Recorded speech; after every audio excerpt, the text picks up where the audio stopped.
আসসালামু আলাইকুম everyone, welcome back to my channel Arisha Islam Sumaiya. আজকে আমি আপনাদের সঙ্গে শেয়ার করব আলুর দম রেসিপি।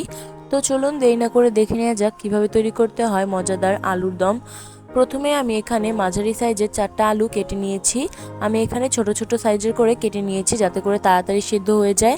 আপনারা চাইলে কিন্তু শুধু মাঝখান থেকে জাস্ট একটা ভাগ করেও নিতে পারেন, কোনো সমস্যা নেই।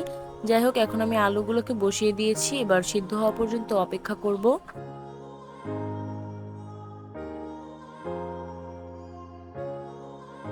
আলুগুলোকে 10 মিনিটের মতো সিদ্ধ করে নিয়েছি। এবার আমি আলুগুলো সিদ্ধ হয়ে গেলে রান্না করার জন্য চলে যাব।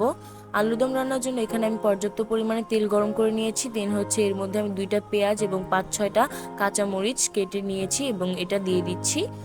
কাঁচামরিচ এবং পেঁয়াজটা দিয়ে ভালো মতো যখন হালকা একটু ব্রাউন কালার চলে আসবে, তখন আমি এর মধ্যে দিয়ে দিচ্ছি লবণ, মরিচ এবং হলুদের গুঁড়ো।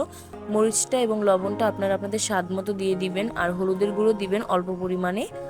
এরপর আমি দিয়ে দিচ্ছি 2 টেবিল চামচের মতো আদা রসুন বাটা। একসাথে কিন্তু এখানে আদা আর রসুন বাটা রয়েছে। তো সবগুলো কিছু দিয়ে আমি ভালো মতো নেড়ে চেড়ে মশলাটাকে ভেজে নিচ্ছি।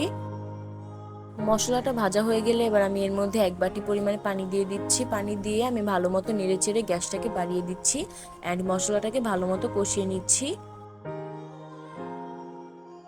আপনারা হয়তো বা মশলাটা যখন একদম শুকিয়ে আসে তখন আলুটা দেন, তবে আমি কিন্তু যখন একটু পানি পানি থাকে তখনই আলুটা দিয়ে দিই। এতে করে কিন্তু মশলাটা শুকানোর সাথে সাথে আলুর মধ্যে মশলাটা প্রবেশ করে আর খেতেও কিন্তু মজা লাগে। এরপর হচ্ছে আমি দিয়ে দিচ্ছি এক টুকরো লেবুর রস। এখানে লেবুর রসটা আপনারা চাইলে স্কিপ করতে পারেন।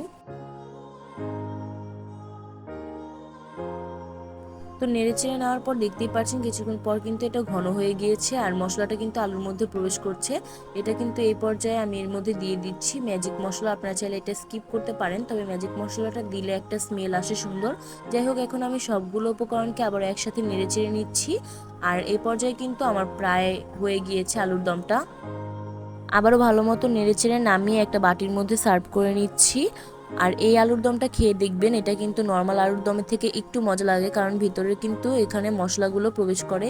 যাই হোক, আমার আজকের এই ভিডিওটা ছিল এই পর্যন্ত। আশা করছি ভালো লাগবে। ভালো লাগলে অবশ্যই লাইক, কমেন্ট অ্যান্ড শেয়ার করবেন, চ্যানেলটাকে সাবস্ক্রাইব করবেন। আল্লাহ হাফিজ।